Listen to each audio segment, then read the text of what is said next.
Heavyweight boxing fans, what's the deal?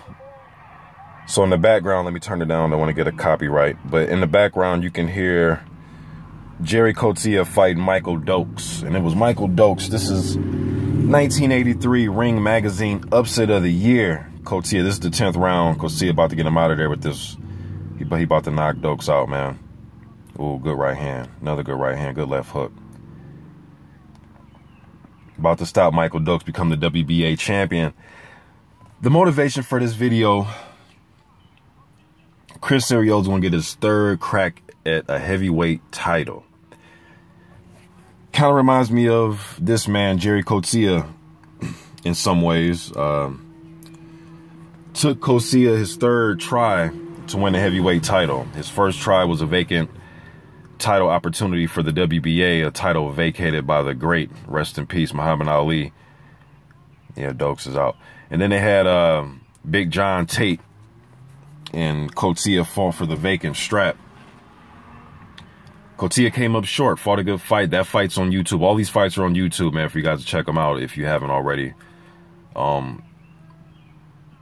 He lost to Big John Tate. John Tate was a guy that, as I got older, man, I started watching some of his fights, and I just thought he had all the skill, man. Just his chin was a little shaky at the division, man. But he had the size and the jab and the skills.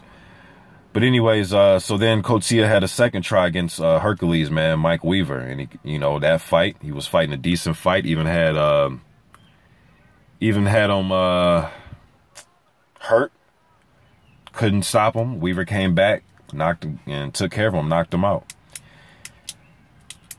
Then he got a chance against Michael Dokes, and he was able to get it done. Now, when that happened, there was a lot of history being made. The first South African heavyweight world title holder.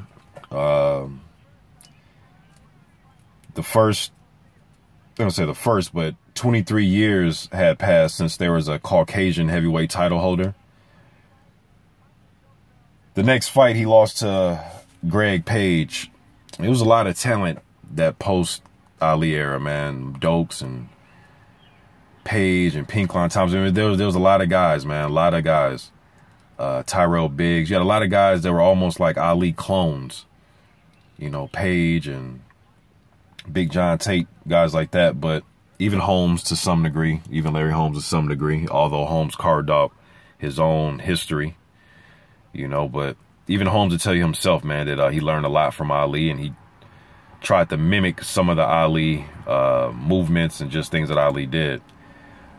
But I'm getting off topic a little bit. But Arreola, man, this is going to be his third crack at a title. And like Gerrie Coetzee, I don't have the days exactly, but I think, Coetzee had like a 5-year stretch from his first title to his first title, trying to win the title for the first time.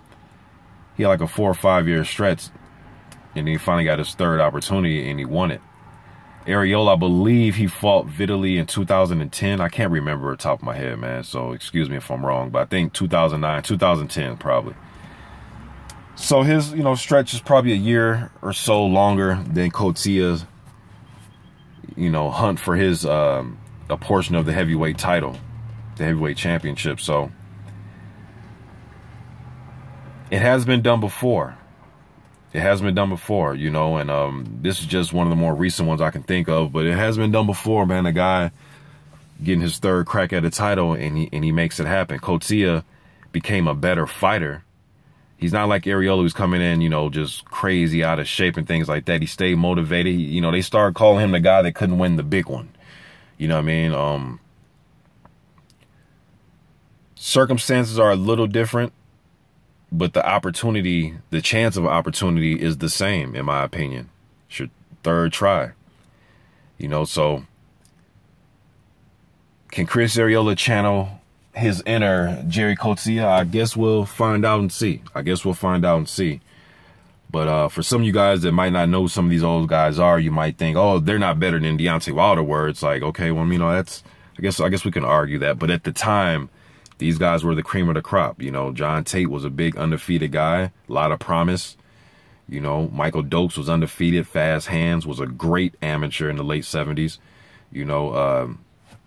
mid-late 70s. So Deontay Wilder, you know, is looked at as a guy with the big one-hitter quitter, big 6'7" guy, rangy guy, you know, so I guess we'll see what happens, man. But I'm just getting this out there. It just, you know, kind of made me think of Gerrie Coetzee, this whole situation with Chris Arreola. You know, so there's a lot of talent in that 80s, man. As far as the American heavyweight talent, there was a lot of damn talent in that post-Ali era. You know, so it just made me kind of think of Gerrie Coetzee, the position that Chris Arreola's in. Can he get it done? You know, can he pull off a huge upset and knock Deontay Wilder out? Because that's what I think it's going to take, is a knockout. He's shown that he has good knockout power, even when he's in there with people that have good power themselves, like a Seth Mitchell. Some of you may argue Seth Mitchell, you know, some of you fans may not think he was that good, but one thing he could do is punch. You know, the guy could punch. You know what I mean? And I guess we'll see what happens in this fight. You know, Chris Arreola can punch. He got Molina out of there. He was able to bum rush Seth Mitchell early. Can he bum rush Deontay Wilder early? Can he land that right hand and find a home for it? I guess we'll see. You know, but just getting this video out there, man. Just kind of Coetzee and Arreola, just kind of same situation as far as their third attempt at a heavyweight world title. So I'm picking Deontay Wilder, but I guess we'll see what Arreola has. Will he come in shape? Will he look at this, you know, look at this opportunity as, hey, man, this could be my last? Although they've been giving him a lot of opportunities, but is this his last opportunity? Will he take advantage of it? Will he come in shape? Has he fully healed from that broken ankle that I heard he had a few months ago? And I heard that because him and Brazil was supposed to fight, and that fight got scrapped because Arreola suffered a broken ankle. Then we know that Brazil's getting a title shot against Joshua, and Arreola's going to get his title shot. So a lot of you may listen to this and say, hell no, Mr. Boxing, you're reaching. But I'm not reaching because Gerrie Coetzee was able to do it. So can Chris Arreola do it? Odds are against him. I'm definitely betting against him. So can he prove me wrong and a lot of us heavyweight fans out there wrong? I guess we'll see. I'm out.